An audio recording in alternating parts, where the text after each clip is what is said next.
Nous sommes quelques-uns représentant le collectif Bretagne Majeure qui travaille là actuellement dans la salle. Alors Bretagne Majeure, c'est un collectif qui est né en janvier, le 12 janvier 2019 à Carhaix, suite au colloque de Ploujean-Morlaix du 17 novembre de l'année qui précédait, donc 2018.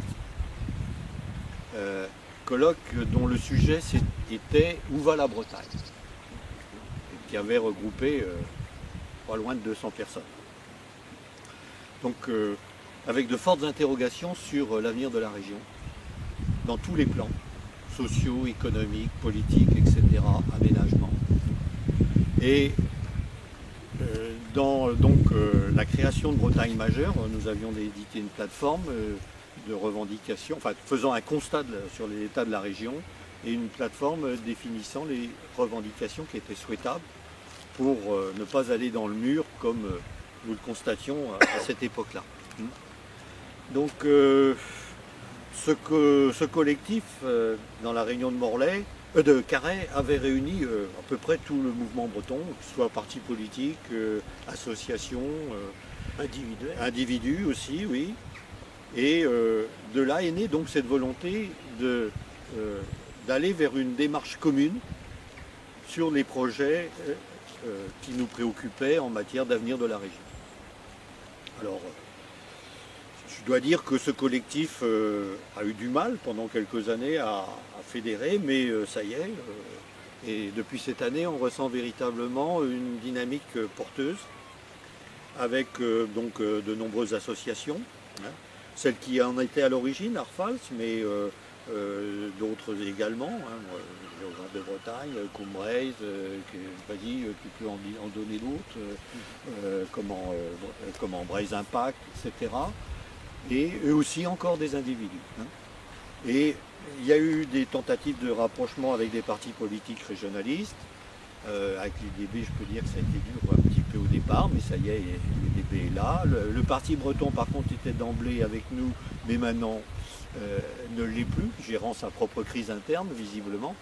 Et donc, l'Alliance fédéraliste bretonne, bien sûr, dès le départ.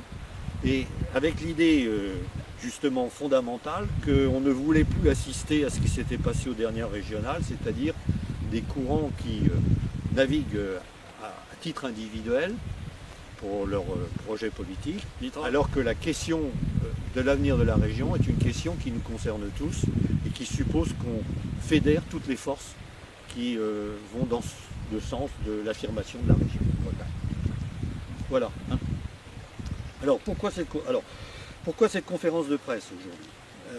Cette conférence de presse, tout simplement parce qu'il y a un an, pratiquement en pile, c'était le 8 avril de l'année dernière, les conseillers régionaux ont voté un vœu à une très grande majorité sur l'autonomie de la région. Bon. Nous, en tant qu'association, nous avons réagi au cours de l'automne avec un colloque qui s'est tenu à Carhaix, je ne sais plus la date, 19 novembre, c'est ça ? Octobre. Non, novembre. Novembre. Ah non, octobre, tu as raison, 19 octobre. Et qui rejoignait notre volonté d'établir un débat sur la question de l'autonomie. Et il se trouve que le groupe Bretagne Autonome allait dans le même sens. Donc nous avons fusionné nos démarches sous la houlette de Christian Troidec. Ça a été plutôt mal pris au départ. Nous avons eu des difficultés à assumer l'existence de ce colloque, mais il se trouve que ce colloque n'a pas été ce que craignaient nombre de politiciens. Il était, je crois, de qualité, solide, posant bien les questions sur cette question de l'autonomie. Et suite à cela, nous avons été contactés par des membres, et notamment les membres de Braise-Glaise, du groupe Braise-Glaise au Conseil régional, pour participer à la commission qui a été mise sur pied au sujet de cette autonomie. On nous a invités à venir y participer en tant que, entre guillemets, société dite civile, mais pas que nous, il était question d'inviter d'autres groupes également, pour apporter éventuellement nos réflexions sur la question de l'autonomie. Très bien. J'ai adressé un courrier, enfin nous avons adressé en tant que Bretagne majeure un courrier au président de région et au président de la commission, Michael Kernez, sollicitant justement notre participation à cette commission. Courrier et puis à tous les groupes politiques du Conseil régional. 2 seulement ont accusé réception de ce courrier. Nous n'avons pas eu d'accusé de réception ni de Michael Kernez ni du président de région. Bon. Il se trouve que, si je reprends un petit peu les choses, le 24 février dernier, le groupe Raise the Glaze a reposé la question de la participation de structures de la société civile aux travaux de la commission. Et la réponse a été, nous en parlerons lors du forum CELT de Lorient, qui devait avoir lieu précisément au mois de mars. J'ai plus la date exactement en tête, c'était le 9 et 10 mars. Or ce forum CELT a été annulé, soi-disant repoussé, mais on ne sait pas quand. Il est question que ce soit au cours du festival interceltique de cet été, mais la question ne peut pas attendre. Et de l'aveu même de certains membres de la commission qui travaillent sur l'autonomie, cette commission est un peu en stand-by à l'heure actuelle. Ce qui pose problème. Alors nous sommes interrogés. On s'était déjà interrogé lors de l'intervention du président de région chez Girard, intervention qu'il avait faite au festival interceltique le 8 août dernier, où on percevait que dans sa volonté, dans cette question de l'autonomie, c'était l'Institut culturel qui avait sollicité chez Girard, on sentait bien que la volonté d'une autonomie législative de la Bretagne pour le président de la région n'était plus une question véritablement d'actualité. Donc on a donc décidé, face à ce fin de non-recevoir, cette absence d'information, cette absence de débat, bien de refaire un courrier au président de région, c'est celui qu'on va vous remettre, et qui pose la question de savoir si vraiment ils veulent travailler avec la société civile et pourquoi cet abandon d'un projet qui était et à la fois emballant, plein d'espoir, et d'un autre côté d'une nécessité évidente pour la région. L'autonomie législative, c'est ça? Une autonomie constitutionnelle même, pourrait-on dire. Et là se trouve posée une première question. Autonomie constitutionnelle, qu'elle soit inscrite dans la Constitution. Dans la Constitution. Un statut particulier inscrit dans la Constitution. Voilà. Française. Exact, française. On va y revenir. On va y revenir. Tout à fait. Et un statut qui permette à la région de légiférer sur des questions fondamentales nécessaires à sa survie. Donc voilà. Alors se trouve mise en cause une certaine verticalité du pouvoir, et il se trouve qu'aujourd'hui, dans la crise qui affecte l'État français, la même question se trouve aujourd'hui posée. Et on voit bien que, pour reprendre le terme que Yvon va développer, il y a un manque d'incarnation du pouvoir politique régional aujourd'hui qui est manifeste en Bretagne. Des grosses questions sont posées sur les langues, sur l'économie, l'avenir de la pêche par exemple, les équipements en termes de services publics, etc. Et il n'y a aucune décision politique qui n'affirme une volonté à aller porter des réponses sur ces questions-là de manière plus autonome. Voilà. Alors, je te laisse la parole là, si tu veux. Merci.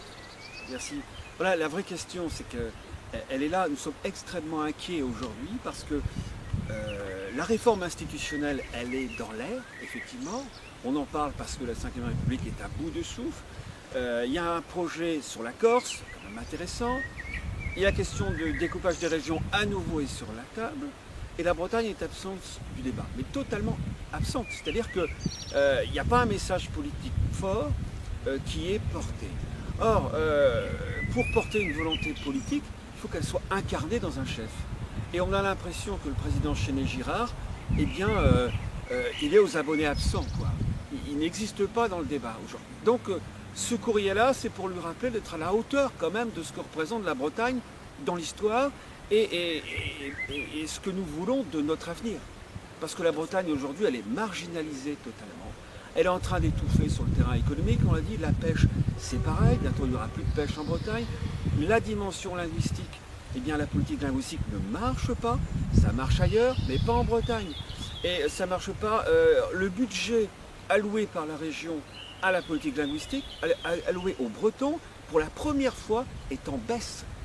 Alors que les propositions de campagne, c'était une augmentation extrêmement forte. Donc on ne peut pas à la fois dire on n'a plus les moyens financiers de financer telle ou telle activité et en même temps de ne pas demander le statut d'autonomie et donc l'autonomie budgétaire, fiscale et budgétaire qui nous permettra de répondre à nos besoins fondamentaux. Il y a là comme une incohérence qui est majeure. Donc nous demandons une volonté politique pour la Bretagne et qu'elle soit incarnée dans un chef. Et c'est à Séné-Girard aujourd'hui de peser véritablement dans le débat politique et de faire en sorte que la Bretagne puisse véritablement trouver le statut d'autonomie qui lui convient. Et ce statut d'autonomie, ça ne peut être une autonomie constitutionnelle, un statut inscrit dans la Constitution qui nous donne des compétences législatives pour intervenir dans les domaines importants, fondamentaux pour nous, l'économie, l'environnement, etc., l'éducation, la politique linguistique, également dans l'autonomie fiscale, parce que c'est fondamental, et budgétaire, c'est-à-dire qu'il faut un véritable budget digne de ce nom pour une grande région que doit être la Bretagne réunifiée. Nous avons 65 milliards d'euros de prélèvements obligatoires en Bretagne. De combien est-ce que la Bretagne profite? De ces 65. De rien. Il en revient 20. Voilà, Oh, la dépense culturelle par habitant, elle est dérisoire en Bretagne par rapport en Île-de-France et on est en dessous de la moyenne nationale. Donc c'est tout cela qu'il faut changer. Il faut que la Bretagne sorte de sa marginalisation et pour cela, il faut un statut constitutionnel clair. On n'a pas besoin de demi-mesure. Si la région veut nous proposer quelque chose du genre « Ah ben, telle compétence, on veut bien travailler, telle autre compétence », mais s'il y a un rejet et un refus de la compétence législative, eh bien ça ne servira à rien. Or, pour avoir des compétences législatives, il faut un statut constitutionnel et qui nous permette aussi de déroger au sacro-saint principe constitutionnel, droit de propriété. Dans le logement, il y a énormément de choses à faire, unicité du peuple français, égalité stricte. Voilà, il faut pouvoir déroger à tous ces principes-là pour que la Bretagne puisse s'affirmer dans l'histoire et offrir un avenir digne de ce nom à ses enfants. Donc aujourd'hui, on est en train de passer à la trappe et il faut que véritablement Loïc Séné-Girard endosse le costume du chef, quoi. Voilà, pour incarner la volonté politique de la Bretagne, voilà, de sortir de la marginalisation qui est la sienne aujourd'hui. Voilà, moi je veux qu'il est temps, devant ce blocage, de penser à modifier, je ne dis pas à la limite de la possible, modifier les institutions françaises. On s'aperçoit qu'il y a une demande de la base de participation. Et cette non-participation aboutit à quoi? Finalement au rejet de la classe politique et aussi au rejet du mode des votes, au fait de voter. Il y a une désaffection, disons, des citoyens, tout simplement, parce que ils se disent une chose, ça ne sert à rien, mon vote ne sert à rien, je ne suis pas écouté, on ne m'entend pas, j'ai beau crier, ça ne sert à rien. Donc, devant ce système bloqué, nous pensons qu'il faut changer, modifier les institutions françaises, aller dans un sens qui donne beaucoup plus de pouvoir à la base, je dirais, et aussi en finir avec ce système vertical. Et sans doute, pour ce faire, il faut, je dirais, avoir une conception qui ne soit pas non plus, on a parlé de Mélenchon, lui veut changer la Constitution, une 6e République. Mais quelle 6e République? Ça serait, pour nous, ça serait sans doute une République jacobine. Or, en fait, pour nous voyons ce changement des institutions dans un sens fédéral, dans un sens fédéraliste. C'est-à-dire, comme a dit Yvon, c'est donner aux différentes régions, suivant leur poids historique, suivant leur poids économique, différents statuts. Il ne s'agit plus de faire que tout le monde ait le même statut. En fait, à l'heure actuelle, pas de statut, je parle plutôt de ça. Hein. C'est dans ce courant de pensée, il ne faut pas oublier qu'actuellement il y a quand même des cénacles qui pensent aussi à ça, et c'est dans ce courant de pensée que nous insérons et nous voulons participer. Et participer pour nous en tant que Bretons, ce qui est tout à fait normal, et aussi pour avoir en effet un statut, je dirais, différencié. Un statut qui sera différent certainement de celui de la Bourgogne, ou de celui de la Corse, ou celui encore du Pays Basque, ainsi de suite. Ça n'empêche pas que ça ne détruit pas la France. C'est ça qu'il faut comprendre. Au contraire. Bien au contraire. Et à l'heure actuelle, on s'aperçoit que les pays qui marchent le moins mal, je dirais, ce sont des pays décentralisés. Hein, on en revient toujours là. Donc, nous, de la même façon, je dirais, je vais même faire un rappel historique. Certains vivent encore sur la nostalgie de 1789. Ce n'est pas notre cas. Mais enfin, on rappellera quand même que le club breton a participé à changer l'ancien régime. De la même façon, nous, en tant que Bretagne majeure, nous voulons participer à ce changement de régime adapté à notre époque. Et aux enjeux futurs. Et aux enjeux futurs, en effet. Parce que il faut quand même voir que là où on a des problèmes économiques, environnementaux, ainsi de suite, les régions qui ils font face le mieux ou la façon la moins mauvaise, ce sont les pays décentralisés.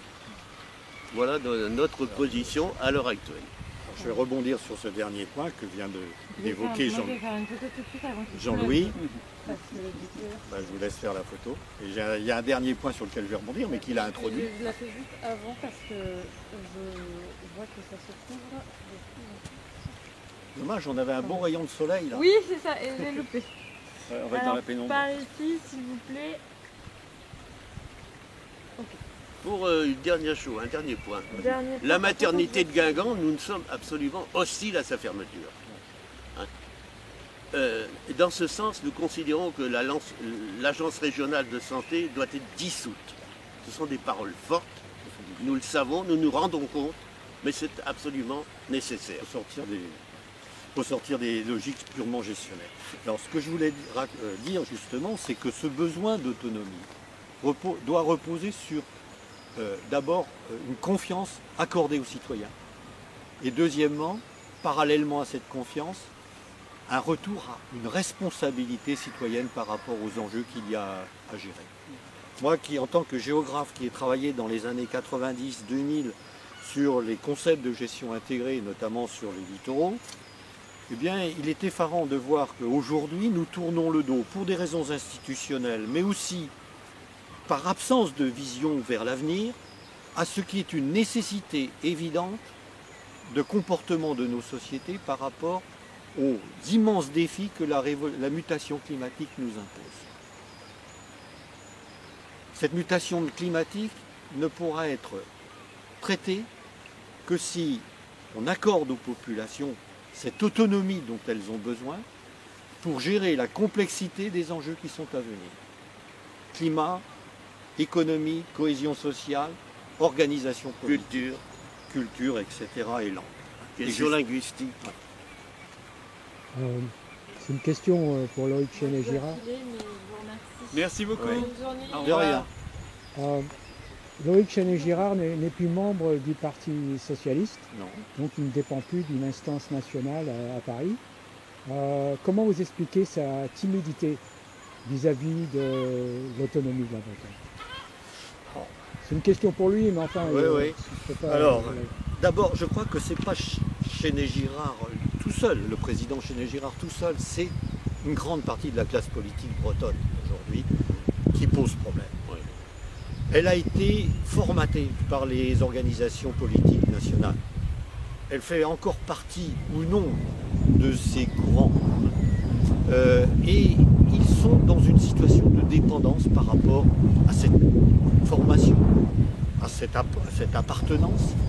Et ils n'ont pas, je crois qu'ils n'osent pas remettre en cause la question qu'évoquait Yvon, l'unicité du territoire national. Tu tu as bien dit le mot, ils n'osent pas. Je pense qu'il y a un manque de courage politique qui est évident. On doit changer de monde. C'est pas facile, il faut des hommes courageux. Je crois qu'ils n'ont pas ce courage-là. Je dis, c'est tellement plus facile de rester dans le giron d'un parti, de réseau de pouvoir, plutôt que de prendre le risque de s'émanciper et de dire fortement non, on n'est plus d'accord, on veut autre chose, on veut un autre système. C'est ça que la Bretagne attend aujourd'hui. C'est pas de la demi-mesure, c'est une révolution culturelle, entre guillemets, quelque chose d'autre, quoi, un autre univers. Il faut repenser le monde aujourd'hui. Et pour ça, il faut des hommes courageux, lucides et courageux, et capables de faire passer l'intérêt collectif avant leur intérêt personnel quand on a choisi de faire une carrière politique. Ils se contentent de gérer le système tel qu'il est, sans rien le remettre en cause. Oui. Et tout puis, en sachant pour certains d'entre eux qu'il faudrait remettre en cause. et quand tu abordes cette question-là, moi il me semble, il faut que nos représentants politiques cessent d'être des communs dénominateurs de ce qu'ils pensent être l'opinion, pour redevenir ce qui était le fondement même de la République, pour redevenir tu l'as dit le mot, des gens, des guides éclairés qui vont porter les enjeux de la société, enjeux absolument nécessaires aujourd'hui. Donc c'est tout un changement de paradigme qu'il faudrait qu'ils assument.